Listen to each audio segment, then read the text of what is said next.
Maituturing na ulilang lubos itong si Mando. Maagang nawala ng magulang dahil ayon sa kwento niya, magkasunod itong nagkasakit at sa hindi matukoy na karamdaman. Naiwan ng mga magulang ang malawak na palayan kung saan napagkukunan ng ikabubuhay ng binata.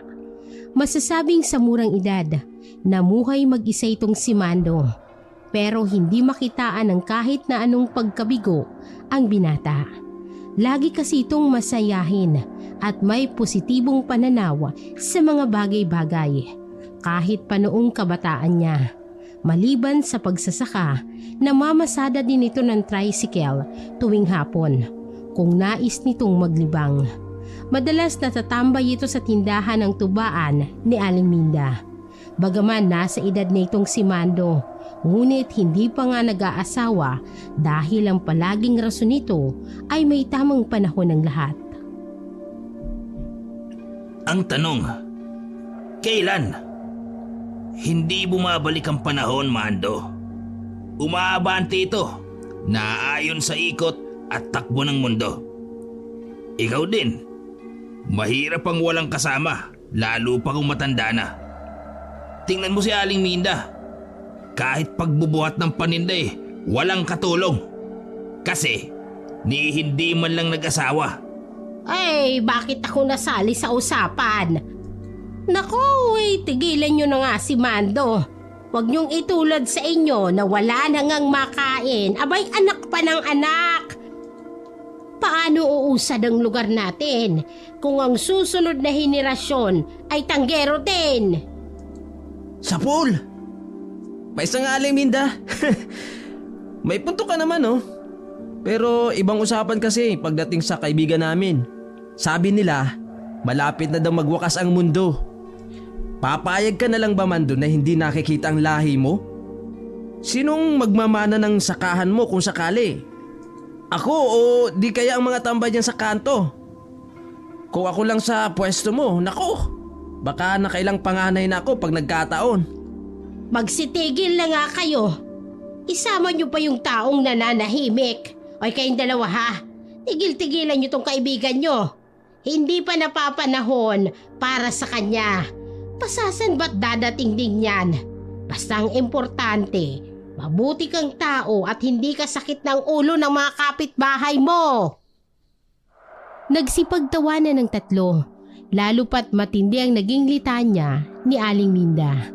Halos tuwing hapon, ito ang naging kaugalian ng magkakaibigan na tumambay sa tubaan ng matanda. Madalas, umuuwi ang mga ito na animoy tinatahi ang daan dahil sa tama ng tuba.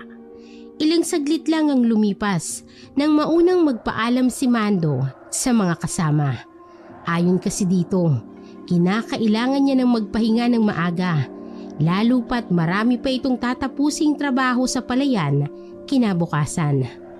Gabi na nga ngunit hindi gaanong madilim dahil bilog ang buwan ng mga oras na iyon. Para mapadali ang kanyang pag-uwi, dumaan ito sa pilapil ng palayan sa sentrong daan mismo ng bahay niya. Bagamat may kalayuan, pero doon nakasanayan niyang daanan, lalo pat malayo kung iikot pa siya sa lugar. Wala namang dumadaan sa lugar na ito dahil pribado at lalong walang sino man ang susubuking mapadaan doon. Hindi lang kasi makitid ang pilapil, kung hindi matalahib na rin at walang makikitang kabahayan maliban sa nakatayong panakot ng mga ibon. Kabisado ni Mandong nilalakaran dahil halos araw-araw ay dito pa siya dumadaan, lalo pa kung hating gabi. Maliwanag ang sinag ng buwan nung mga oras na yon, kung kaya't hindi alintana ng binata kung wala man lang siyang dala na kahit anong pangilaw. Hindi naman gaanong kaliwanag, ngunit naging sapat ito para makita ang hinahakbangan. Kahit na paekis-ekis ang lakad, ay hindi niya alintana. Sa ilang minuto niyang paglalakad, ay biglang may natanaw na isang figura ng tao sa di kalayuan sa nilalakaran. Kinurap-kurap ni Mando ang mga mata dahil nagtataka kung saan nagmula ang nakikita. Napabuntong hininga ang binata nang halos ilang dipa na lang ang pagitan sa nasabing tao. Animoy may bitbit pa itong kahon na nakapatong sa ulo. Ay! Saan ka pupunta? Sa dami ng dadaanan, dito ka pa talaga dumaan? Ayos ka rin ano? Gabi na. At wala namang ibang kabahayan sa dulo. Maliban sa bahay ko. Ay, ikaw ba'y galing sa bahay ko? Pasensya na ha. Naliligaw yata ako. Bahay mo? Hindi naman ako dun galing. Kaya pwede ba padaanin mo na ako? At kay bigat ng dala-dala ko. Ay, ang daming pwedeng makasalubong. Lasing pa talaga. Ay, babae ka pala. Miss, pasensya ka na. Nakaharang ba ako? Hindi naman ako lasing. Nakainom lang. Teka. Ano kasi yung dala mo ha? Naglayas ka sa inyo no? Nako, kayo talagang mga babae. Hindi maintindihan minsan. O siya, paano yan? Ang liit ng daan. Hindi tayo kasya. May bit-bit ka pa. Saan ba punta mo? Hindi mo na itatanong eh. Lahat sa baryo na ito ay kilala ko. Maliban sa'yo. Pwede kitang tulungan. Ayaw pa sanang magsalita uli ni Marie. Ngunit mapilit ang naging tanong ni Mando. Naisip niya din na kinakailangan niyang matagpuan ang bahay ng tiyahin dahil nararamdaman niyang hindi ligtas ang paligid. Lalo pa sa lasing na nakasalubong niya. Alam niyang nasa paligid lang ang mga kapatid niya na tumulong para makatakas siya sa maling kasunduan ng kanyang angkan. Saglit siyang natigilan dahil nag-aalangan kung magpapatulong ba sa lasing. Pero wala siyang nagawa. Naging mapilit din si Mando na tulungan ng dalaga. Sino ba kasi yung hinahanap mo? Akin na yung dala mo, kababae mong tao, nagbubuhat ka ng... Napaatras ng bahagya si Marie nang biglang aabutin sana ng binata ang kahon niya. Mabilis niyang hinarang ang kamay nito. Kaya ko na to. Salamat. Kung gusto mo akong tulungan, ituro mo na lang sa akin ang bahay ni Tia Minda. Kung kilala mo. Minda? Tiyahin mo si Aling Minda? Yung may-ari ng tubaan?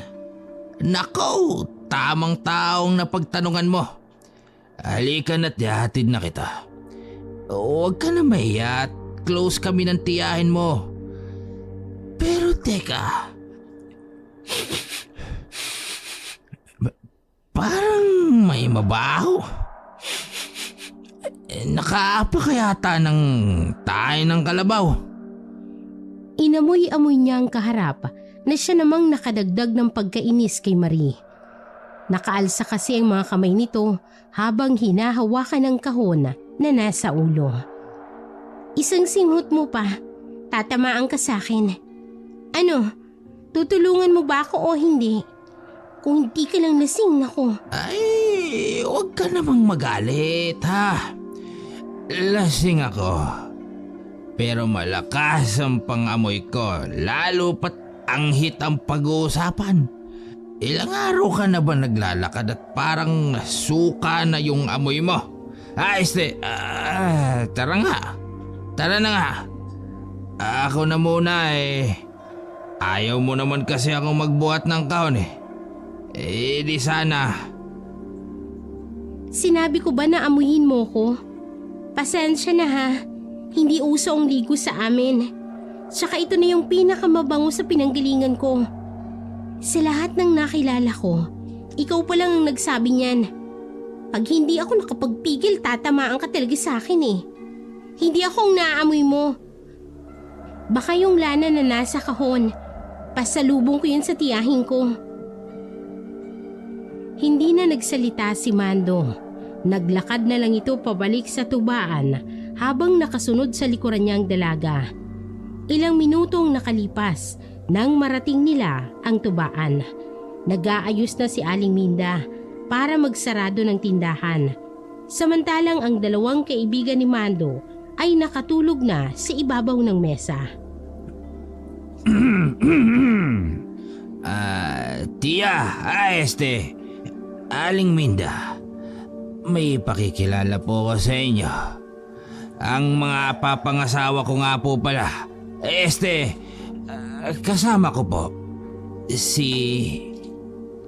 Ni hindi niya man lang naitanong ang pangalan ng babae. Imbes na puntos na sana yon para sa kanya, napahiya patuloy siya sa kaharap. Ay, mapapangasawa mo. Pero hindi mo yata alam ang pangalan niya. Puro ka talaga kalokohan. Ako sino ba? Chaminda, ako po ito si Marie. Magandang gabi po. Ay, Diyos na mahabagin sa langit, oo. Ay, Marie, ikaw na ba yan? Ay, saan ka galing? At saka, paano mo? Ay, hindi na bale. Ay, Mando, hindi mo man lang siya tinulungang magbuhat ng kanyang dala. Saka parang may mabantot. Hindi ako, Aling Minda. Iyang pamangkin niyo po. Ang asim Subukan mong dugtungan at sasamain ka sa akin. Kanina ka pa ha. Sabi ko nga itong bitbit ko ang naamoy mo. Ay naku. Kinuha ng tiyahin ng kahon para makapasok na rin ang dalaga. Natatawa ito dahil sa unang pagkakataon, nakita niyang si Mando na nakikipagtalo sa babae. Nahahalata niya ding may gusto ito sa pamangkin niya dahil sa kakaibang kislap ng mata nito habang nakatitig kay Marie. Pero dahil lasing, nagpasalamat na lamang ito at pinaalalayan ng mga kaibigan nang makapagsarado na rin ang tubaan ng matanda. Oy, sige na Marie. Pumasok ka na at isasarado ko na itong tindahan. Ay Mando, isingin mo na nga yung mga kaibigan mo. Abay nakatuwad na sa ibabaw ng lamesa. Ay saglit lang akong tumalikod. Abay bigla na lang yung dalawang yan nagsitulog. Kung sana sumabay na yan sa'yo kanina, di nakapagpahinga na din ng mga yan ng maayos. Ay naku na lang oo. Pahirap ang dalawang yan sa mga asawa. Abay dinadamay ka pa palagi. Hayaan niyo po. Ako nang bahala. Maganda po sana yung pamangkin niyo. Kaso lang amoy suka. Saka amasona. Napatawan na lamang si Aling Minda sa naging mahinang tura ng binata. Hindi na nadugtungan pa kung anong salita ng matanda. Bagkos, tinulungan niya na ding maiayos ang mga kaibigan nito. Isa-isang inihatid ng binata sina Hagonoy at Junjun. Dahil mahirap para sa kanya ang pag-aalalay sa dalawa. Ngunit hindi niya din matiis na basta nalang iwan, lalo pat nasa kalagitnaan sila ng wayang. May kalayuan ang bahay ng dalawa sa bahay ni Mando. Pero dahil kabisado naman ang mga dadaanan, kahit gabi ay baliwala sa binata. Magkaharap lang naman ang bahay ng mga ito kung kaya't napadali ang kanyang paghahatid. Nagpasalamat naman ang mga asawa ng mga kaibigan dahil ayon sa mga ito, nakauwi ng ligtas ang kanilang mga asawa. Napabuntong hininga naman si Mando dahil sa nakikitang sitwasyon maging ng pamilya ng dalawa. Ganun pa man, tanging panalangin niya lang na balang araw ay maging maayos din ang pamilya ng dalawang kaibigan, lalo pat ang dami na ng kanilang mga anak. Ngunit laking pasasalamat niya sa mga ito dahil si Hagonoy at Junjun ang taga-alalay niya, lalo pa sa pag-aasikaso sa palayan. Ilang saglit lang ang lumipas nang pabalik ng binata sa bahay niya. Meron siyang nakasalubong na asong itim. Bigla na lang itong sumulpot sa kung saan at sinamahan siya sa paglalakad. Nagtataka si Mando kung kaninong asong kasama niya gayong sa buong buhay niya sa lugar na to ay niwala itong natatandaan kung kaninong nasabing hayop. Tahimik lang din ito ni hindi kumakahol habang sumasabay sa bawat hakbang niya. Dahil lasing, wala sa loob na tinanong ang kasama. Salamat, kaibigan. Sinamahan mo talaga ako sa paglalakad. Hindi ko alam kung sino nagmamayari sa'yo. Pero salamat. Ay, wala nga naman. Napahinto si Mando nang marinig ang naging sagot ng aso. Iniling-iling ang ulo sa pag-iisip na baka dahil sa tama ng tuba kung kaya't maging ang aso ay kinakausap niya na. Bigla pa siyang natawa dahil sa dami ng kakausapin, sa aso pa talaga ito nagpasalamat. Aso? Nagsasalita ka ba? Lasing ako. Pero matino pa naman ang pag-iisip ko. Teka, kanina ko pa napapansin tong santo. Kaninong alaga ka't bakit sunod ka ng sunod? Lasing ka nga, kaya hindi mo alam kung anong nangyayari sa paligid mo. Dumiretso ka lang at huwag nang lumingon pa. Kung gusto mo pang mabuhay, sumunod ka lang. Agad na napatakip ang bibig ni Mando. Hindi niya alam kung nananaginip ba siya o sadyang kay lakas ng sipa ng tuba sa katawan. Kung kaya't maging ang hayop ay pakiramdam niya ay nagsasalita na. Narinig niya pa itong tumawa habang naglalakad. Minadali niya ang paghakbang dahil ayon sa kanya ay hindi na tama ang pakiramdam. Bigla kasi siyang kinilabutan nang biglang may kung anong narinig sa hindi kalayuan na tinatahak niyang daan. May mga mahihinang paghuni ng manok at sinamahan pa ng mga kuliglig. Nangilabot ang binata nang biglang umangil ang aso, kasabay ng biglang pag-alulong nito ng sobrang lakas. Sa gulat ay kamuntikan pang malaglag si Mando sa pilapil. Maputik ang daan, ngunit hindi ito alintana ng binata. Basta na lamang ito kumaripas ng takbo. Minuto lang nang marating niyang bakuran ng bahay. Habol hiningang nagpalingalinga ang binata. Nawala na ang aso, kung kaya't nagpasalamat sa Diyos na nakauwi siya ng ligtas. Ngunit sa hindi niya alam ay may kung anong banta na naghihintay sa kanya. Hindi na muna pumasok ng diretso sa bahay si Mando. Dahil puno ng putik ang paa, kung kaya't umikot na muna ito patungo sa banyo. Sa lugar niya ay nakahiwalay ang banyo sa bahay. Kumbaga, tipikal na ayos ng tahanan kagaya ng mga sinaunang bahay na nasa bukid. Nang mga oras na to ay wala man lang ilaw. Tanging tanglaw lang ng bilog na buwan ang gamit ni Mando para makita ang ginagawa. Habang nililinis ang paang may putik, bigla na naman siyang nakarinig ng pag-angil. Meron pang kumaluskos sa di kalayuan. Napapaisip si Mando.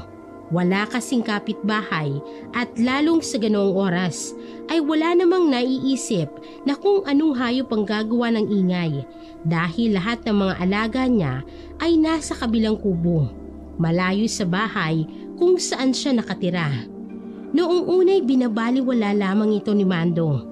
Ayaw niyang takutin ng sarili, gayong nag-iisa lamang ito sa lugar. Ikaw lang ang tumatakot sa sarili mo. Ay nako, kung ano na naman yang... Sa hindi inaasahang pangyayari, ay may biglang sumabat na naman sa kanyang pagsasalita. Ang bagal mong kumilos. Kung gusto mo pang mabuhay, pumasok ka na lang sa bahay mo. Ngayon din. Natigil sa ginagawang binata at nagpalingalinga sa paligid. Hinahanap niya kung saan nagmumula ang boses. Akmang sisilip sa labas nang biglang may kung anong bumagsak sa likod ng banyo. Dahil sa gulat, ni hindi man lang nagawang magbanlaw ni Mando at agad nitong kumaripas ng takbo papasok ng bahay niya. Agad siyang dumiretso sa kusina at kinuha ang itak na nakasabit sa dingding. Malapit yun sa lutuan.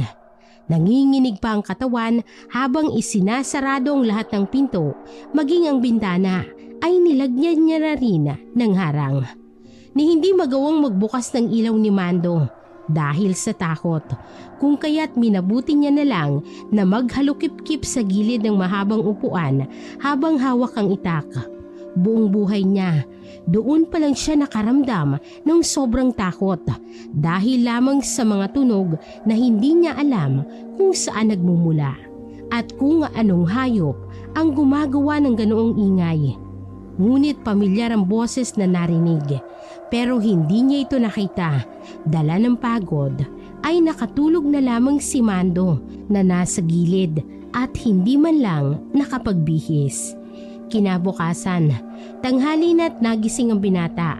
Naalimpungatan nito nang biglang may tumatawag sa kanya. Si Junjun, ang kaibigan niya, nakatuwang sa pag-aasikaso sa kanyang palayan. Mando! Uy! Anong oras na? Diyos ko naman, kanina pa ako kumakatok. Abay tanghali na di ka pa yata gising, Mando. Aba, naparami din ata ang inom mo Nauna ka pa ngang umuwi sa amin ni Hagunoy Parang hindi maayos ang araw mo, pre At parang nakakunot yung mukha mo. May ita ka pang hawak-hawak. May kalaban ka ba? Ikaw pala pre. Pasensya na at parang hindi maganda ang gising ko. Nasobrahan yata ako ng inom kagabi. Kanina ka pa ba dyan? Eto? Wala to. Alam mo na, para kasing... Napahinto sa pagsasalita nang makita niyang naging ekspresyon ng kaharap. Nakakunot ang noon nito habang tinitingnan siya mula ulo hanggang paa. Biglang nahiya ang binata dahil doon niya palang napagtanto na hindi man lang siya nakasuot ng damit. Tanging salwa lamang. Naku, pasensya na Dala lang ng kalasingan kagabi kaya ganito ayos ko. Siya nga pala, nag-umpisa na ba kayong mag-araro? Ayusin mo muna ang sarili mo at sumunod ka na sa akin, pre. Marami tayong gagawin ngayon, lalo pat malapit na ang paglatag ng mga binhi. Kung ano man ang pinaggagawa mo sa buhay mo, Mando, sana isipin mo ang kahihinatnan. Hindi ikakatuwa ng mga magulang mo kung mapapabayaan mo ang lahat ng mga naiwan nila. Siya nga pala, parang may kung anong bagyo ang dumaan niya sa bahay mo. Maging ang bakod malapit sa banyo mo, sira. Ipatawag mo na lang si Dino para may makatulong ka sa pag-aayos, pre. Bakit kasi hindi pa mag-asawa yan? Tuloy walang taga-alaga. Matapos magsalita ng kaibigan, ay tumalikod na ito. Habang si Mando ay naiwang nag-iisip ng kung ano ang nangyayari. Bumuntong hininga na lamang ito at nag-ayos na. Hawak-hawak niya ang itak na nooy isinukbit niya na lang sa gilid ng pintuan. Bago sumunod kay Junjun, inayos niya muna lahat ng nasira. Hindi niya maipaliwanag pero parang may kakaiba siyang pakiramdam sa nangyayari. Nagluto na lang ito ng pagkain para maibahagi na din sa mga tumutulong sa kanyang palayan. Hindi na muna niya inisip ang mga nangyari noong gabi dahil sa loob niya ay dala lang yun ng kalasingan. Bago magtanghalian, naglibot ang binata para naman pakainin ang kanyang mga alaga. Nagulat si Mando nang madatnan niyang gutay-gutay ang mga alagang manok. Ni hindi niya matukoy kung anong may gawa. Ipinatawag niya si Junjun para magpatulong sa paglilinis ng lugar. Nalulumuman ay wala nang magawa ang binata. Parang may galit sa iyong gumawa nito Ilang taon ang mga alaga mo, dito mo lang yan nilalagay. At wala namang nakakadayo na kung anong mabangis na hayop. Lalo pat malinis naman ang paligid. Oo nga Kung anumang hayop ang lumapa sa mga alaga ko, pag nakita ko lang yan, babalatan ko rin ang buhay. Maghunos dili ka. Batid kong hindi hayop ang gagawa nito. Lalo pat, tingnan mo. Hindi naman kinain ng buang mga hayop. Pero sa kaso mo, parang nilapa. Na parang gusto lang yatang paglaruan ng mga alaga mo. Natahimik si Mando habang iniisip ang nangyari noong nakaraang gabi. Ayon sa kanya, baka may kinalaman ang kung anumang nilalang na nakasalubong niya.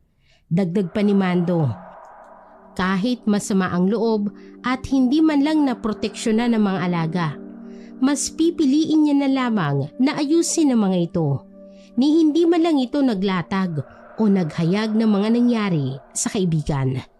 Pinili nitong ilihim ang mga bagay-bagay na alam niyang magbibigay ng kilabot sa kaharap.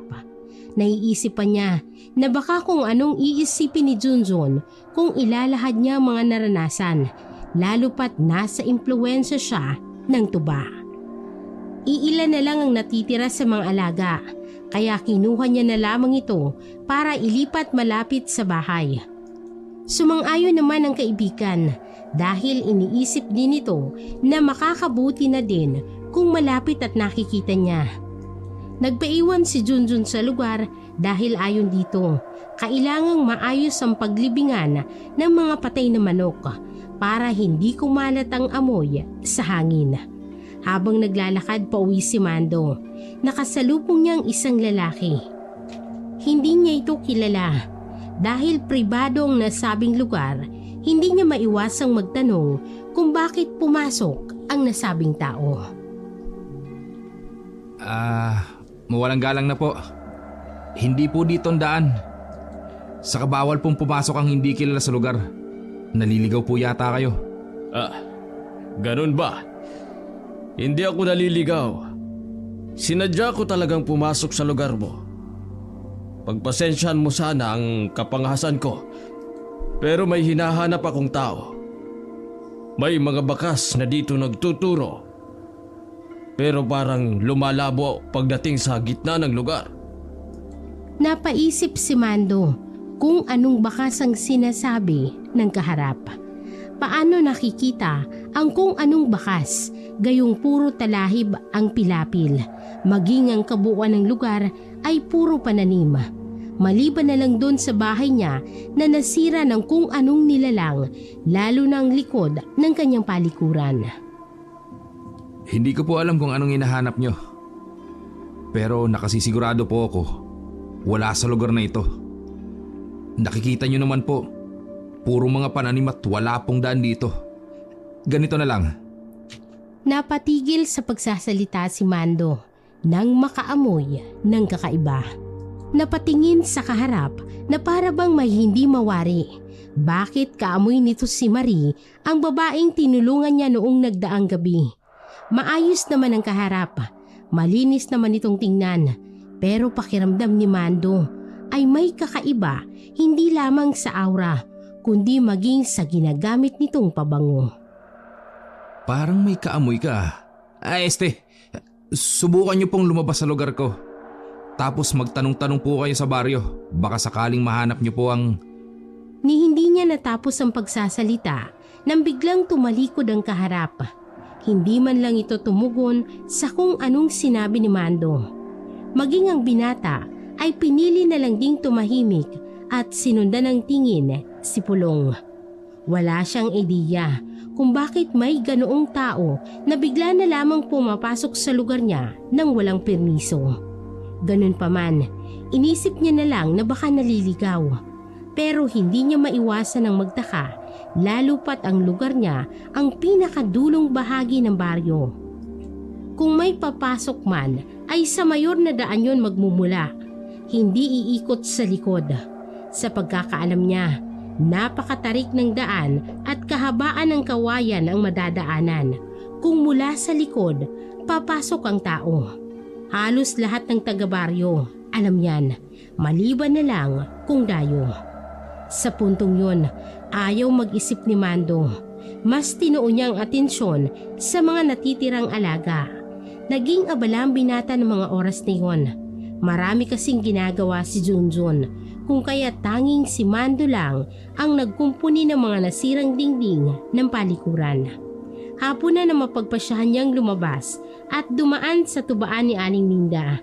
Gamit ang tricycle niya, balak sanang kumustahin ang dalaga. Pero dahil maraming mga tanggero ng mga oras niyon, Dumiretso na muna si Mando papuntang palengke. Iniisip niya lang muna na maghanap ng pasahero kunwari. Sa daan, nakasalubong niya mga kaibigan. Imbes na pasahero, mga pasaway ang naging sakay niya. Nagtatawanan pa ang mga ito habang pinapara ang tricycle ni Mando. Itong kaibigan natin parang may sariling mundo. Abay, kanina ka pa namin inaabangan ah. Tara sa tuba ni Aling Minda. Kilala mo si Rigor? Karawan niya daw ngayon eh. At imbitado lahat ng tanggero sa baryo. Kaya halik ka na. Kita ko nga. Kaya pala ang daming nakatambay doon ngayon. Pero nahihiya ako eh. Kayo na lang. Alam mo namang hindi kami... Di kayo bate. Yan mo nin pre. Sa kabalita ko, dumating daw ang pabangkin ni Aling Minda. Pagkakataon mo na to. Dahil ayon sa chismis, dalaga yung babae. Nako, baka sakali lang. Malapit pa kay Aling Minda. Sigurado ko, irereto ka nun. Kaya tara na. Pag chismis talaga, ang bilis mo no? Paano kayo nakakasigurado na dalaga kung hindi nyo pa naman nakikita? Kayo talagang dalawa oh. Alam ko hindi yun dahil sa pamangkin ni Aling Minda kung bakit kayo pupunta. Dahil sa libreng tagay. Nagtawanan ng dalawang kaharap. Batid kasi nilang magdadalawang isip si Mando na sumama dahil may ibang mga tao. Ngunit mapilit ang dalawa kung kaya't walang nagawa si Mando kung hindi ang pumayag. Pero ni hindi nito inilatag na kilala niya ang dalaga. Masyado kasing maingay ang mga kaibigan kung kaya't hindi siya nagkaroon ng pagkakataon upang ihayag ang mga pangyayari. Ilang saglit lang nang makarating sila sa tubaan. Ang ingay, animoy nakabangka sa pakikipagyabangan ng may kaarawan. Si Rigor, halatang nakaporma ito marahil kalat na sa baryo ang patungkol sa dalaga. Nagdadalawang isip si Mando na pumasok dahil wala naman silang mapwestuhan. Walang bakanteng espasyo dahil animoy buong tanggero ng baryo ay nakisalo. Nilapitan sila ni Aling Minda para mahanapan ng mauupuan. Malapit si Mando sa tindera. At sa tuwing nakikita siya ng matanda, ibang nagiging turing sa kanya. At siya naman laging napapansin ng kanyang mga kaibigan. Naturingan kasing matandang dalaga si Aling Minda at iniisip nila na may gusto ito kay Mando. Ibang-iba talagang trato ni Aling Minda sa'yo, pre. Naks, baka sa susunod mapalitaan namin kayo na. Biglang siniko ni Mando ang kaibigan at pinandilatan ng mata. Ayon sa kanya, parang nanay na ang turing niya sa matanda at ayaw niyang mahaluan yon ng mali siya. Sa kasadyang magaan ang loob ng bawat isa. Nagkatawanan naman ang mga kaibigan dahil batid na mga itong napikon si Mando. Maya-maya lang ay may nakiupo sa mesa nila. Ang lalaking nakasalubong niya sa palayan. Nakangiti ito sa kanya habang hindi niya naman alam kung paano aakto. Ayaw kasing paawat ng dalawang kaibigan sa pagtawa dahil ibang iniisip ng mga ito. Kung ano man ang iniisip mo, Mando, hindi ko hawak yon pero magiging maayos ang lahat kung tatanggapin mo ang kapatid namin. Si Marie. Siya yung hinahanap ko kanina.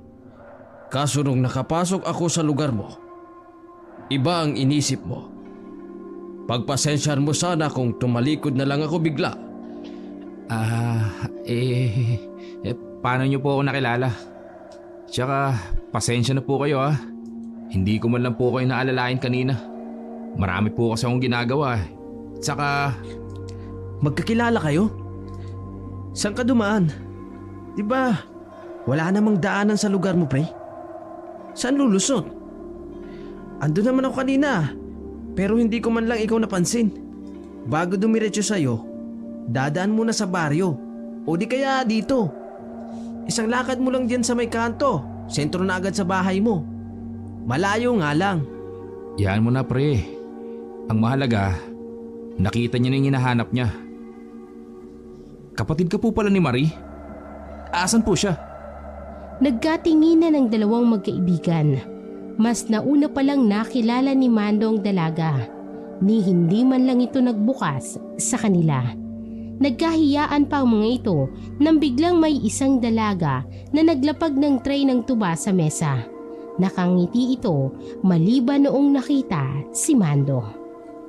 Bare, ni hindi ka man lang nagpasalamat sa taong nagatid sa'yo dito? Napapansin ko parang... Manong, pasensya na po. Pero bakit po kayo sumunod? Baka mamaya kung ano pang mangyari. Naglatag na pala ng kwento si Chaminda.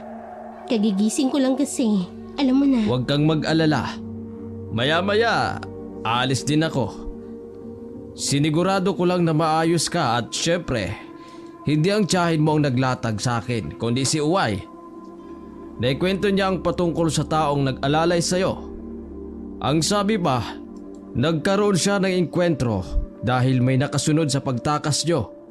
Isa sa mga rason kung bakit din ako sumunod ay nais ko lang ding masigurado ang kaligtasan mo at ng Chaminda mo. Mainit pa ang sitwasyon at alam mo yan. Siya nga pala, alam mo naman sa tradisyon natin, Mare, sinisigurado lang namin na maayos ang lalaki. Hindi kagaya ng... Nakangiti ito habang nagsasalita at nakatitig kay Mando ng makahulugan. Ramdam ni Puloy na may gustong binata sa kapatid at tanging ito lang ang naisip na solusyon sa problema ng kanilang pamilya. Ayaw nilang maikasalang kapatid sa pinuno ng mga ikik. Nang dahil sa isang kasunduan ng dalawang angkan ay nakompromiso ang kaligayahan ng kanilang nag-iisang kapatid na babae. Si Maria ang naging kabayaran sa pagkakautang kuno ng kanilang ama na hindi man lang ito sumangguni kung papayag ba ang pamilya. Kahit ang mga kapatid na dalaga ay tutol sa naging pasya ni Tandang Kemoy na kanilang ama. Ganoon pa man, wala silang magawa para suwayin ito. Bagkus, mas pinili na lamang nilang itakas si Marie sa mismong araw ng pag-aalay. Ilang saglit ang lumipas nang tinawag ni Aling Minda si Puloy. Nakikita kasi nitong pinaupo niya si Marie sa katabi ni Mando. Ngunit hindi pumayag ang dalaga. Bagkus, inilapag lamang ang hawak na tray at pumasok na din sa loob. Sa kabilang banda, ni walang kaalam-alam si Mando sa mga nangyayari, maliban na lang sa hindi maipaliwanag na kaganapan. Samantalang lihim na inuugnay ng mga kapatid ng dalaga kay Mando. Nagkaroon pa ng pagkakataong makausap ni Puloy si Aling Minda ng palihim patungkol sa magiging plano. Nung unay nagdadalawang isip ang matanda kung aayon ba siya sa pamangkin.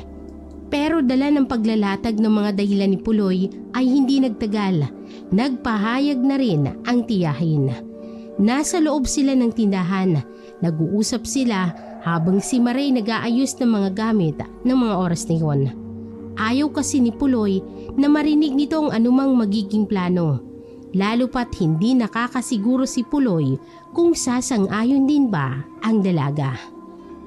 Nakikita ko na magiging maayos si Mare kung sakaling si Mando ang makatuluyan niya.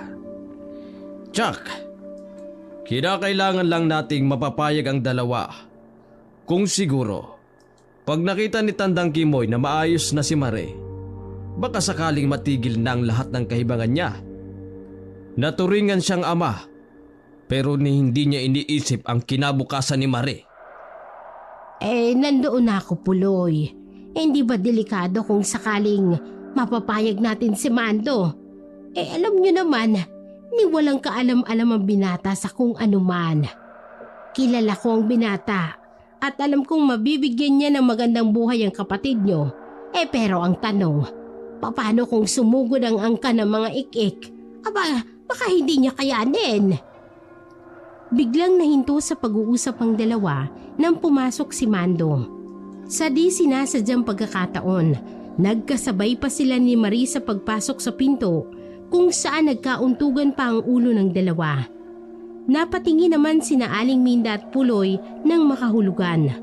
Napangiti pa ng bahagya si Puloy nang makita ang reaksyon ni Marie habang kaharap si Mando na sapo ang noo. Wala ka bang mata? Tsaka bakit ka pumasok?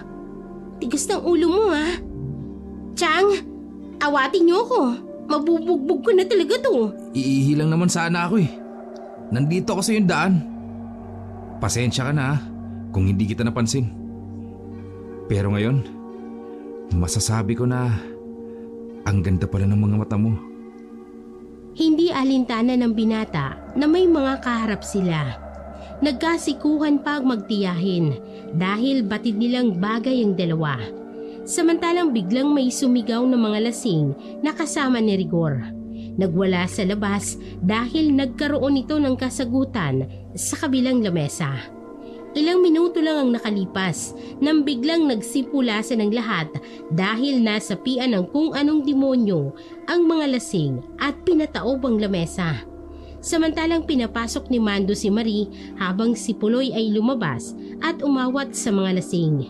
Ni hindi nakaihi si Mando at akmang aawat sana nang biglang pinagsusuntok ni Puloy ang nag-aamok dahil ayon dito ni hindi man lang nirespeto ang tiyahin niya na may-ari ng lugar.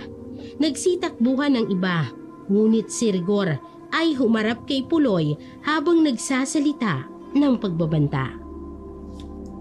Dayo ka lang dito at parang kung sino kang umasta. Tandaan mo ang mukhang ito. Biglang uminit ng gusto ang ulo ni Puloy dahil sa narinig. Biglang bumagang kanyang mga mata at hinawakan niya sa kwelyo ng damit si Rigor at iniangat sa lupa.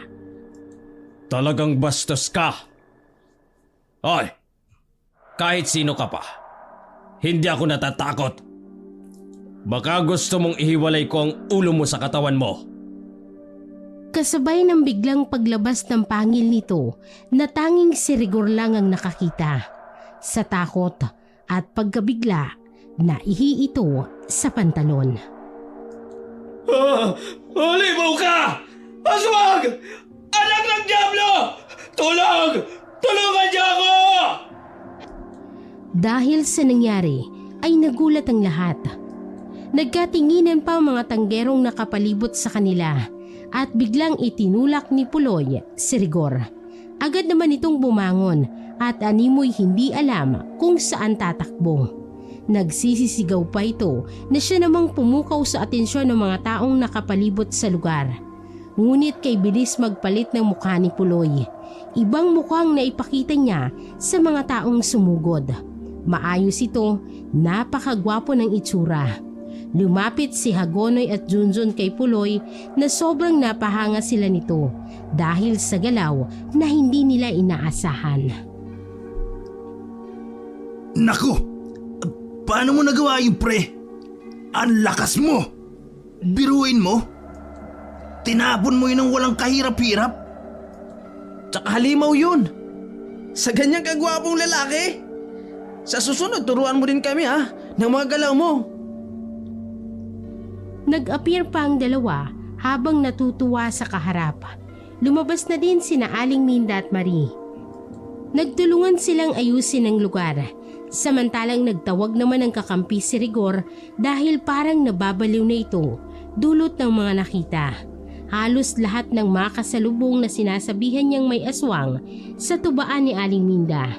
Sumugod ang ibang kabaryo na may bitbit pang mga itak. Aba, ano bang aswang sa lugar ang pinagsasabi mo, Rigor? Nakita niyo din ba dito? Natigil sa pagsasalita si Junjun nang makita si Puloy. Napatingin siya rito na animoy sinusuri ang kabuuan ng tinuturong aswang. Akmang lalapit pa nga nang bigla naman siyang inawat ni Mando. Mga bisita sila ni Aling Minda at wala naman silang ginagawang masama. Si Rigor ang unang naghanap ng gulo dahil lasing na.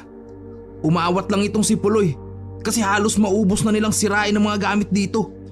Kung tutusin nga, siya dapat ang sabihan na anak ng Diablo eh. Oo nga, sila ang nag-umpisa ng gulo. Tapos nung inawat na sila, masama na ang tao. Buti na lang nandito si Puloy. Kung wala, di kung ano-ano na sigurong nangyari sa amin. Kilala nyo naman kung malasing si Rigor. Parang umaakit sa ulong kayabangan. Wala talagang maidudulot na tama ang pag-iinom. Kaya ikaw, Rigor, huwag masyadong magpagabi. Umuwi ka na. Hindi mo kayang dalhin ng sarili mo. Kung kaya't nagkakaganyan ka eh. Nagsama ka pa ng mga kakampi. Hindi na ituloy ni Junjun ang sasabihin nang bigla niyang nasipat na may kakaibang asong pumasok sa bahay ni Aling Minda.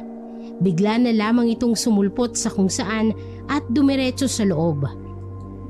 Hindi nila ito napagtuunan ng pansin dahil abala sila sa pag-aayos sa mga nasirang gamit. Aling Minda, may alaga ka pong aso?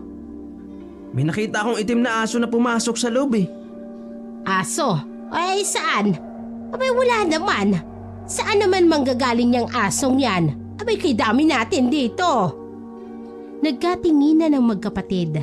Alam nilang si Oway ang pumasok. Isa sa mga kapatid ni Marie na nag-aanyong aso, lalo pa kung nasisinaga ng buwan.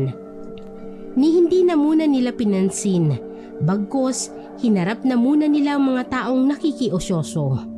Para matapos ang usapan, kinausap ni Mando ang lahat at ipinaliwanag ang nangyari. Maayos namang tinanggap ng mga tawang paliwanag ng binata dahil ayon sa mga ito, wala naman nakitang kung ano sa lugar. Ilang sandali pa, nagsiuwian na ang lahat maliban sa magkakaibigan. Ay, maayos ang pagpasyal ng mga pamangking ko sa lugar. Kilala niyo naman siguro ako. Matagal na akong naglalatag ng paninda dito. Siguro naman, hindi ako magdadala ng kahit sino para lang ikapahamak ng lugar. Ang pagtitinda ng nakakalasing ay isa na ring uri ng hindi magandang gawain. Aling Minda, nararamdaman ko minsan na hindi talaga maganda sa katawan ang pag-inom. Pero kung kagaya naming tatlo ang tanggero, syempre, pampalipas oras lang talaga ang gusto namin. Sa iba naway, hindi magdadala ng kung anong problema sa baryo natin. Alam nyo naman kadami na makabataan dito, Aling Minda. Kung yan ang inaalala nyo, ang masisigurado ko lang, hindi kami masama. Ninanais lang namin na maayos at ligtas na lugar para sa kapatid namin. Napahugot ng malalim na buntong hininga sina Junjun. Batid nilang napakaseryoso ng mga kaharap. Naisip din nilang hindi ikagaganda kung ilalatag niyang nararamdaman, lalo pat wala namang nakikita. Habang tumutulong sa pagliligpit sina Junjun at Hagonoy, panay naman ang sipat ng mga ito kung saan nakatayo si Puloy. Hindi rin maiwasan ng dalawa ang magtaka. Sa lakas at tikas ni Puloy ay hindi malabong pag-isipan nito ng kung ano. Pero kung aswang ay hindi nila yun nakitaan ng sinyales maliban na lang sa lakas ng pakikipaglaban nito. Ganun pa man, niyaya na ng dalawa na maipagpatuloy ang kanilang naudlot na kasiyahan. Nadadala din kasi si Hagonoy at Junjun, lalo pa sa mga kalokohan. Naupo na din si Puloy at nakitagay sa dalawa, samantalang pumasok na si Mando sa loob upang ipagpatuloy ang pag-ihi. Kanina pa kasi nito pinipigilan ang pag-ihi dahil sa nangyari. Akmang papasok na sana sa palikuran nang biglang may makitang itim na aso. Nakaupo ito sa may sofa na animoy tao kung nakapwesto. Napatitig ito sa kanya at ngumiti. Nanayo ang balahibo ng binata dahil naalala niya na naghatid sa kanya pauwi noong nagdaang gabi.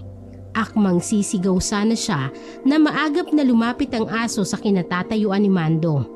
Nanlaki ang mga mata ng binata habang nakatitig ito kay Uway mula ulo hanggang paa. Hindi kasi siya makapaniwala na nakakatayo ito at kawangis ng isang tao. Sa paglalarawan ni Mando ay halos magkasing tangkad lang sila ng nasabing hayop. Samantalang bumulong ito ng kung anong usal at inihip kay Mando na animoy itong dahilan ng pagkawala ng ulirat ng binata. Napailing na lamang ang nilalang dahil ayon sa kanya ay napakahina ng binata. Grabe naman pagkamatatakotin ng taong ito. Nako, paano namin ipagkakatiwala ang kapatid namin sa'yo? Gayong parang ang hina mong nilalang. Sige, dito ka muna, tatawagin ko sila. Binuhat ni Oway ang binata. Pinahiga sa mahabang sofa. Napapailing ito na naging anyong tao habang tinatawag ang kapatid at si Aling Minda. Naloko na. Anong ginagawa mo, Uway? Tsaka diba, sabi ko sa'yo, ako na ang bahala kay Marie. Ngayon, dalawa na tayo dito. Mas lalong magagalit ang ama natin kung sakaling malaman ito na dito natin dinala si Marie sa kadelikado ang lugar na ito. Lalo pat naengkwentro mo sila kagabi. Hindi ko kasi matiis na basta na lang kayong iwan dito. Lalo na si Marie. Alam ko, Manong, na delikado. Kaya nga ako bumalik. Batid kong may banta na sa lugar, lalo pat nakaabot na sa mga ik-ik ang nangyari. Anumang oras, pwede nila tayong sugurin. Ay, Manong, mahinang nilang si Mando. Parang ngayon pa lang, nag-aalangan na ako kung sa kanya natin ipagkakatiwala si Marie. Nandito tayo para umalalay. Kailangan lang nating maging alerto kung ganon. Sige na, ayusin mo na yung sarili mo at huwag mo nang isipin ang mga bagay-bagay. Hayaan mo munang makapagpahinga si Mando. Sige ka, mas lalo kang papangit pag ganyan ang pag-uugali mo. Kagabi lang, ito yung nirereto mo sa akin, tapos ngayon, ikaw ang unang babawi. Nagmamaktol na lumabas si Uway habang si Puloy ay inaayos sa pagkahiga si Mando sa isang mahabang sofa. Tinawag nito si Aling Minda at pinakuha ang lana mula sa bitbit na kahon ni Marie. Nataranta namang sumunod ang matanda nang nakita niya ang kalagayan ni Mando. Walang kaalam-alam ang mga kaibigan sa labas kung ano ang nangyayari sa loob. Ay, ano bang nangyayari? Ay, Diyos ko! Bakit nawalan siya ng malay? Eto na, ikaw nang magpaamoy sa kanya. Parang mahirap kung ako pa ang hahawak niya. Sige na! Ang lana ay nasa silyadong boting maliliit. Ito'y gamit ng mga aswang hindi lamang sa pagpapalit ng kanilang anyo, kundi nakagagamot din ito lalo na kung sinasabayan ng pag-uorasyon ng isang nilalang na maalam sa gamit. Nagagamit din ito pang sabulag upang maitago ng mga nilalang ang kanilang tunay na anyo. Pinaghalong laway at mga ugat ng kung anong halaman ang napapaloob sa bote. Nagbibigay din ito ng proteksyon sa sinumang nagtatangan para maaswang man o tao. At minsang nagagamit itong panggamot sa kahit anong sakit na nagmumula sa mga aswang. Walang ano-ano'y nagbukas si Puloy ng isa, kasabay ng pag-ihip ng mahinang usal bago pinaamoy kay Mando. Bigla namang napaubo ang binata nang malanghap ang nakakasulasok na amoy mula sa bote. Iminulat niya ang mga mata habang inaalala ang mga nangyari. Ayos ka lang ba, Mando? Ano ha? Saan ba masakit? Ano ka ba naman kasi? Ano bang nangyayari sa'yo? Bakit ka ba nawalan ng malay? Masakit po ang sentido ko. Pero parang sisikmurain po ako dahil sa amoy ng... Lana, masasanay ka din saka hindi na ako magpapaligoy-ligoy pa, Mando. Ang nakita mo kanina at ang umalalay sa'yo kagabi ay kapatid namin.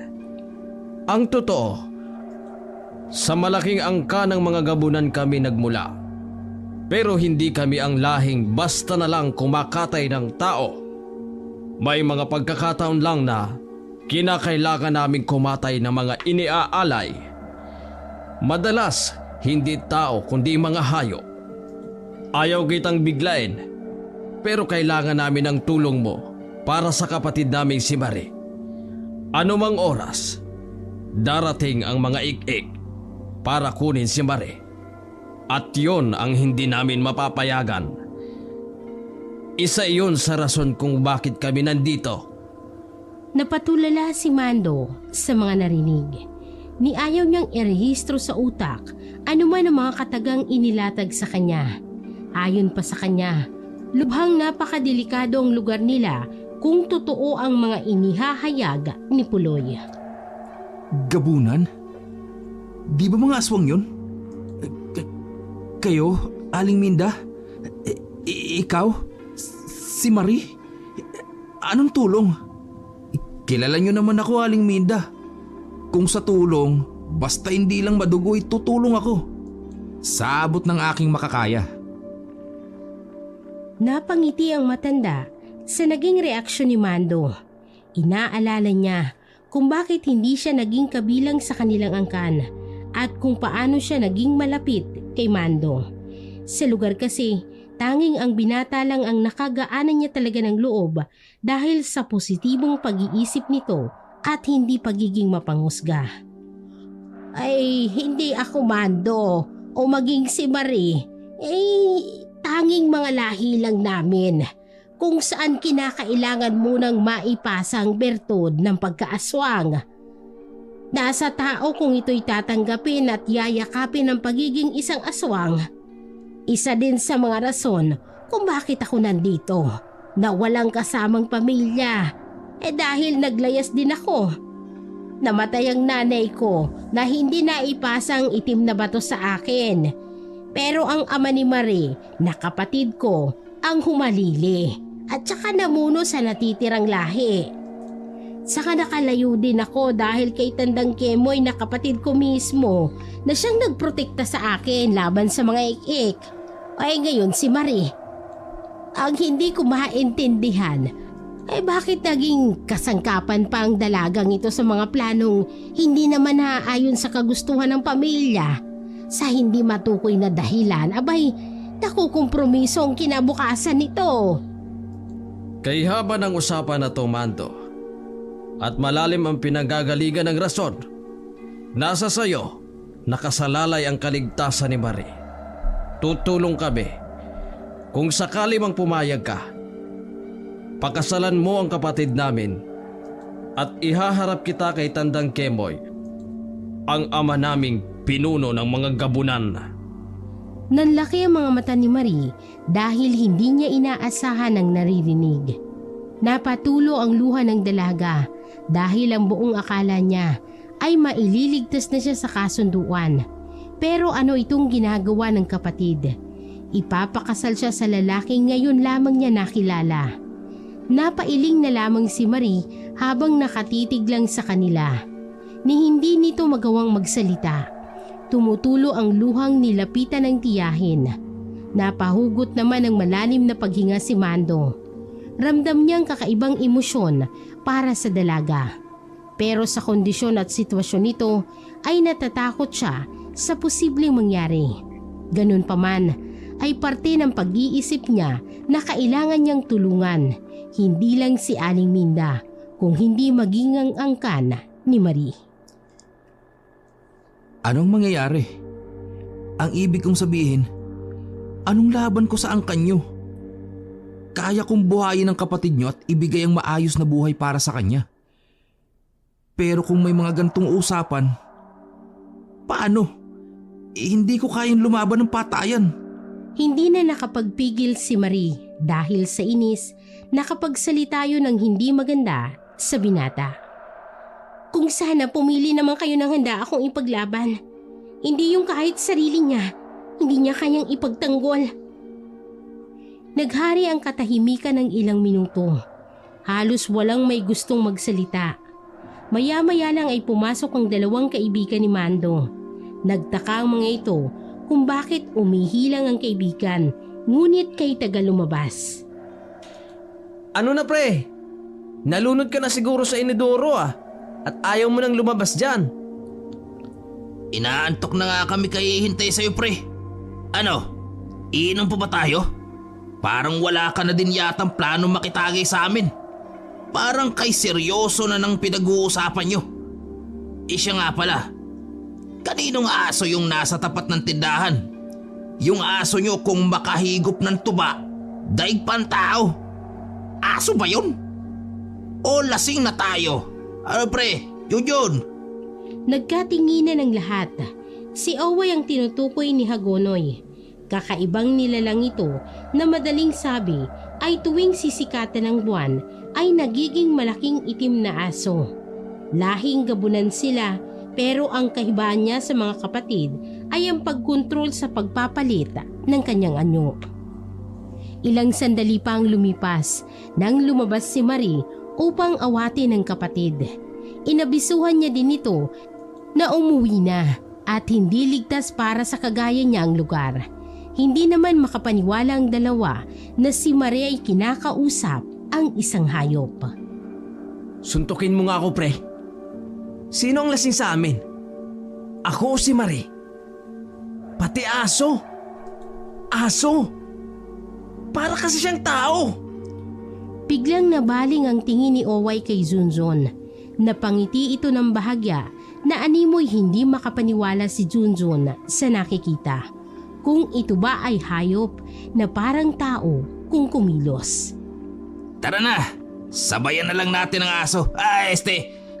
Ayaw mo nun? May kasama tayo. Ayaw kasi ni Mando. Aba, mauubos na natin tong laman ng mga galon. Wala sa loob na naglatag din ng galon ng tuba si Puloy. Ayon pa dito, itutuloy nilang naudlot na tagayan.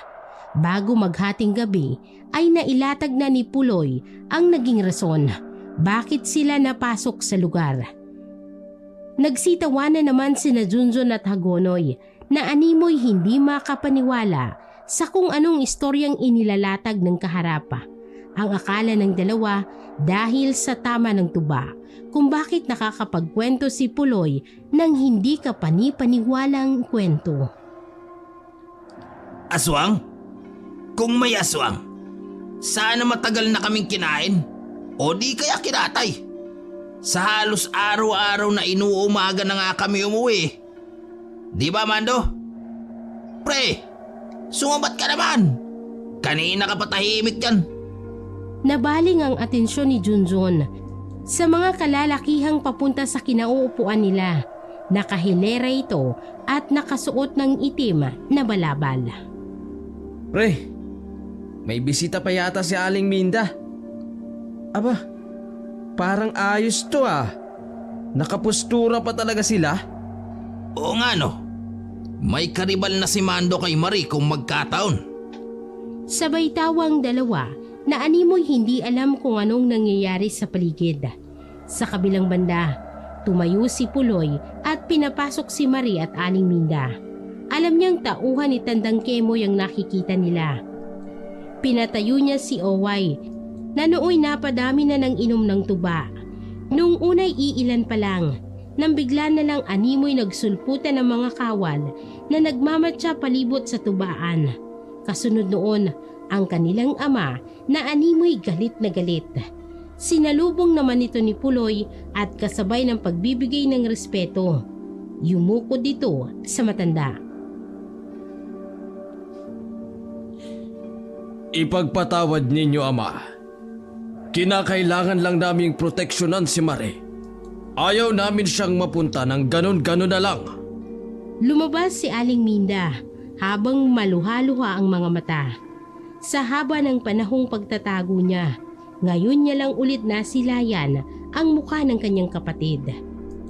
Kahit nasa kakaibang anyo ito, ngunit mababakas ang kalungkutan sa mukha ni Tandang Kemoy. Patawarin ninyo ako kung naging kasangkapan ng kapatid niyo. Ngunit para sa ikaayos ng lahat ang gagawing sakripisyo ni Marie. Pero batid kong magiging walang kwenta kung ama kung ang gugustuin ko lang ang masusunod. May pagbabanta sa parte ng mga ik-ik kaya sumunod na kami. Higit kanino man, hindi gugustuhin ng isang ama na mapapahamak ang mga anak. Hindi nyo na po ipipilit ang kagustuhan nyo? Kung ipipilit ko ba, may mangyayari ba? Kita mo nga, pinagtutulungan niyo pa ang magkakapatid na itaka si Marie dahil ang ibig sabihin nun, mas nangingibabaw ang pagmamalasakit niyo sa kapatid kaysa sa angkan nating na kompromiso. Napasabat si Mando na nooy nasa gilid at nakikinig lang sa kanila. Bakit hindi na ilatag ng maayos ano man ang naging problema? Tama naman ang mga anak niyo po ah. Kahit ako po, hindi ko gugustuhin maialay sino man sa mga kadugo ko. Napakunot ng noong matanda. Nagsenyas ito sa mga nasasakupan na ilapit sa kanya si Mando. Sino ka para maglatag ng opinyon? Ano ang iyong nalalaman? Natahimik si Mando na parang napahiya sa naging tugon ng matanda. Nagsisisi kung bakit pa siya nakisali. Samantalang nagsagawa ng malawakang pagbabantay ang mga tauhan ni Tandang Kemoy. Ayon dito, ito na lang ang paraan para mailayo ang anak sa maling pagpapasya. Maghahating gabi na ng mga oras na yun. Samantalang si Junjun at Hagonoy ay nagsitulog na naman sa ibabaw ng lamesa dahil sa sobrang kalasingan. Hindi alintana ng mga itong nangyayari sa paligid. Habang ang lahat ay naghahanda, nakihanay na din si Mando. Gusto niya ding patunayan kay Marie na kaya niya itong ipagtanggol. Nagpalingali nga siya sa mga nakahilerang may mga balabal na itim para mapabilang. Hinubad niya ang suot na damit at ginawang pangsaklob sa ulo at muka. Masasabing malaki din ang katawan ni Mando dahil batak din naman ito sa trabaho, pero hindi ito marunong manungtok ng kung sino. Ilang saglit ang lumipas nang biglang may nagsisigaw. Bumalik na pala si Rigor at nag-uumpisa na naman itong magwala nang masipat niya mga taong nakapalibot sa tindahan. Inakala niyang nagtawag ng bantay si Aling Minda para sa pagbabalik niya. Nagsukbit pa ito ng itak at nagsuot ng anting-anting na iniyayabang pa niya sa harap ni Puloy at Tandang Kemoy na nooy nakatayo mismo sa bungad ng lugar. Akala nyo, matatakot nyo ako ng ganon-ganon na lang? Ala! Sige! Ngayon nyo ipakita sa akin ang pagkaswang nyo! Nagtawag pa tala kayo ng kakampi! Akmang sisigaw pa sana ito para manghingi ng saklolo sa mga kapitbahay nang bigla itong hilahin ng isa sa mga tauhan ni Tandang Kemoy. Nooy nasa figura ito ng pagkagabunan. Nanlilisik ang mga mata ng nilalang habang naghudyat itong sasakmalin si Rigor. Wag! Ibaba mo siya. Hindi yan masarap. Kasi puno ng tuba ang utak dyan. Hindi tayo kakain ng karning galing sa isang tanggerong kagaya nito. Nawala ng malay si Rigor dahil sa sobrang takot. Binuhat nila ito at inilapag sa lamesa kung saan nakahilata si Junjun at Hagonoy. Naglalaway pa ang dalawa habang humihilik. Samantala, hinila ni Marie si Mando papasok sa tindahan. Ayon sa dalaga ay hindi yun oras para magtapang-tapangan. Bakit ka nakahanay sa kanila? At ang ayos mo? Isuot mo nga ng maayos ang damit mo. Akala mo naman kay ganda ng katawan mo ah. Malapit na ang paglabas ng mga ik-ik. Kaya huwag mong ilagay ang sarili mo sa sitwasyon na pagsisisihan mo. Ang mga kasama mo, mga aswang yun. At sigurado ako na hindi ka niyan uunahing iligtas kung sakali. Baka sila pang lalapa sa'yo oras na mawalan sila ng kontrol. Matino pa yan sila kasi nasaan yung tao pa. Lasing ka rin ba? Parang ubi ba yatang ihip ng hangin? Salamat. Pero gusto ko lang din patunayan sa'yo na kaya kitang ipagtanggol. Handa akong mamatay para sa'yo, Marie. Napatahimik ang dalaga habang si Aling Minda naman ay napangiti. Ngayon ay sigurado na sila na nagkakagustuhan na ang dalawa. Kaya para may depensa si Mando, tinanggal ni Aling Linda ang balabal na nakabalot sa kahon ng mga lana. Itinali niya ito sa binata dahil ayon sa kanya, magagamit yun pang proteksyon ni Mando. Kumuha din ito ng maliit na bote ng lana at inilagay sa bulsa ng binata. Ay, kung ayaw mong magpapigil at gusto mo talagang tumulong, ihaplas mo ito. Malaki ang maitutulong nito sa'yo para hindi ka madaling magapi ng mga ik-ik. Tandaan mo lang, hindi madaling patayin ang mga nilalang na sumasamba sa demonyo. Ang mga ik-ik ay hindi lumilipad, bagkus ay nakatihaya dito sa lupa. Mahirap din silang mapatay. Kinakailangang ihiwalay ang ulo nila sa katawan. Maraming salamat po, Aling Minda. Pero ang baho po ng lana. Natigil sa pagrireklamo si Mando nang makita niyang naghaplas na rin si Marie ng lana. Baliwala dito ang amoy, bagkus alam niyang sa pamamagitan nito mapoprotektahan ang sarili. Maging si Aling Minda ay hindi alintana ang anumang masangsang na amoy sa nasabing gamit. Napalunok pa ng laway si Mando dahil sa nakakadiri itong tingnan. Sa pagpapatuloy ng kwento, binuhat ni Puloy ang lamesa kung saan nakahilata ang mga lasing. Naiisip din ito na baka kung anong mangyari sa labas at madamay ang mga tanggero. Maya-maya lang nang biglang may naghagis ng kung ano. Gumulong ito papunta sa harap ni Tandang Kemoy. Naging hudyat yun ang pag-uumpisa ng malawakang pakikipaglaban ng aswang kontra aswang. Nangilabot si Mando nang marinig ang sunod-sunod na alulong ng malalaking aso habang nakikita niya kung paano magpalit ng anyo ang kaninalay nakahilerang tauhan ni Tandang Kemoy. Umatras ka, Mando! Balik doon sa loob! Bantayan mo ang kapatid ko at huwag mong hayaang makuha siya ng mga ik-ik. Kahit pa iniisip ni Mando ang magtapang-tapangan, hindi pa rin mawala sa sistema niyang matakot. Lalo pa nang animoy nagkakataya ng mga nilalang na nasa gilid lang nila. Nakikita niya kung paano tinatanggalan ng ulo ng mga gabunan ang mga ik-ik. Yung iba'y nilalapa ng mga ito, habang ang iba naman animoy papel na hinahati ng mababagsik na gabunan. Hindi niya inaasahan ang ganoong pangyayari.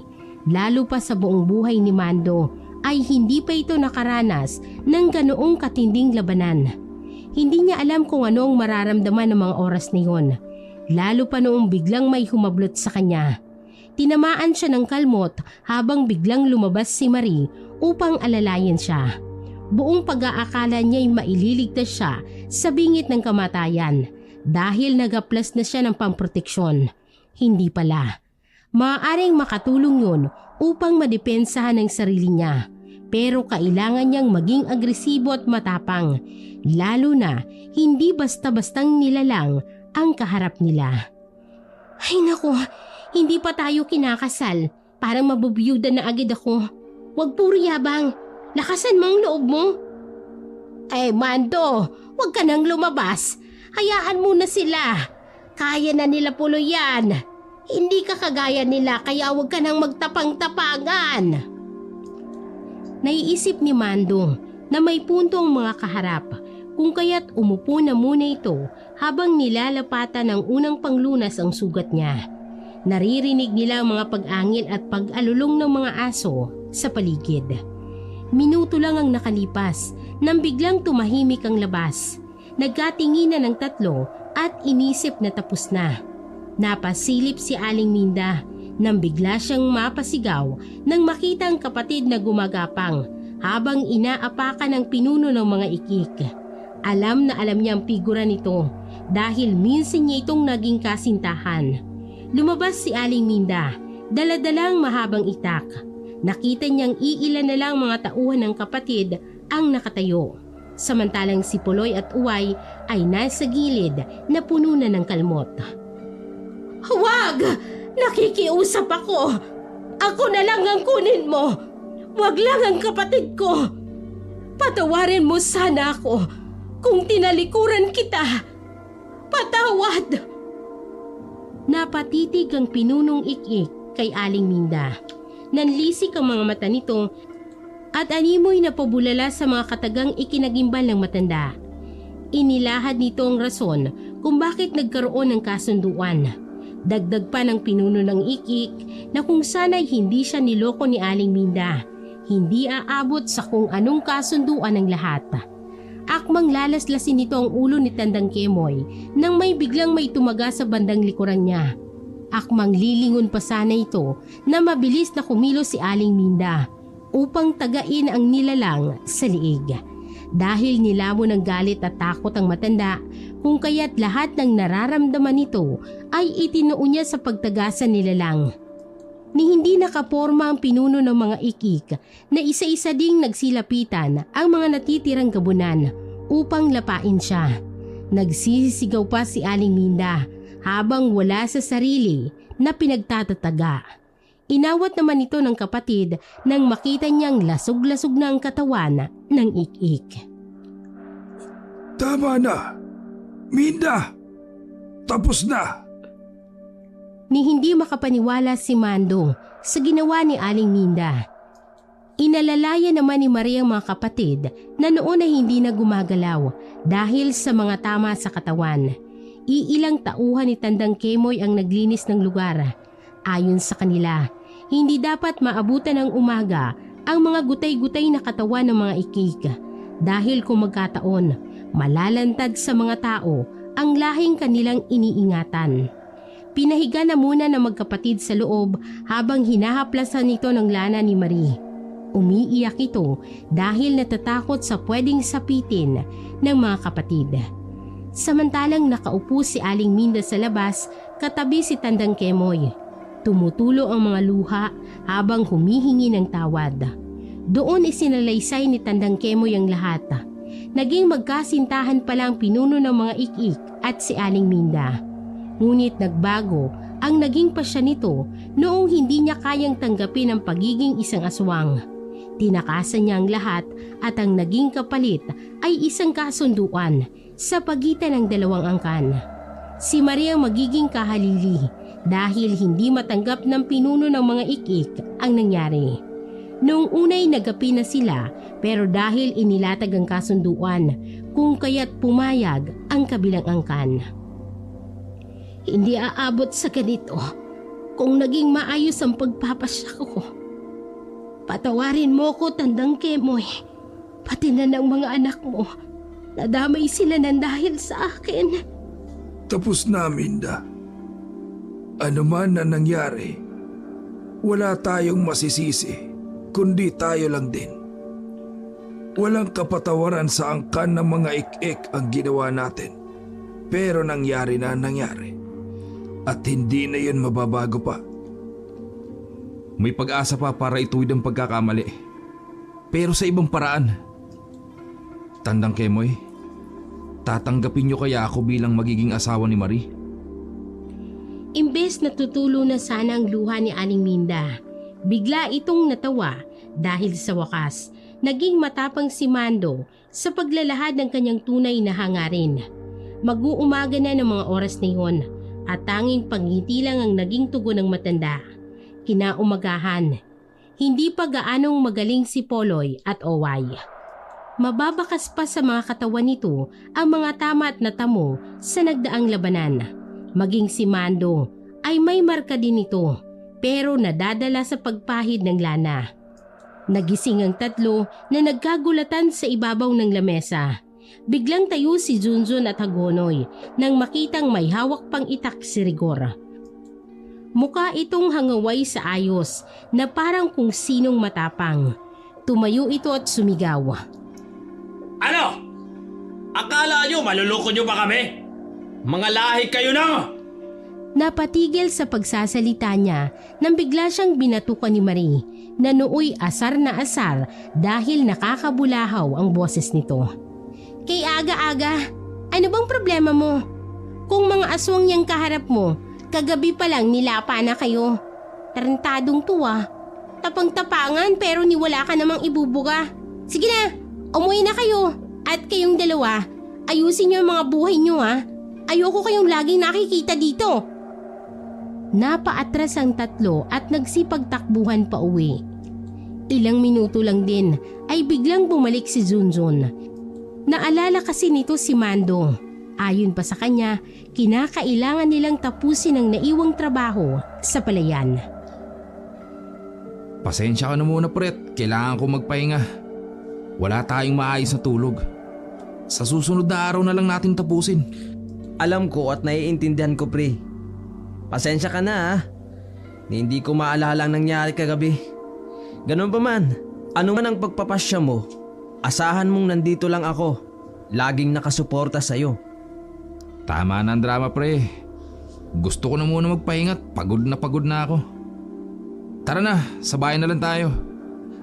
Aling Minda, babalik po kami dito mamaya para mamanhi ka na. Matutulog lang po ako ng konti. Napangiti na lamang ang lahat dahil sa sinabi ni Mando. Maging si Tandang Kemoy na nasa gilid ay napatango na lang din. Alam niya na desidido na ang lahat kung kaya't hindi na ito umuwi. Bagkos ay hinintay niya na lang na makabalik ang binata para maibigay ang tamang basbas. Nagkapatawaran ang lahat, lalo na si Tandang Kemoy at Aling Minda. Ano man ang nangyari sa nakaraan, pinili na nila itong kalimutan upang makapagsimula ng panibagong buhay.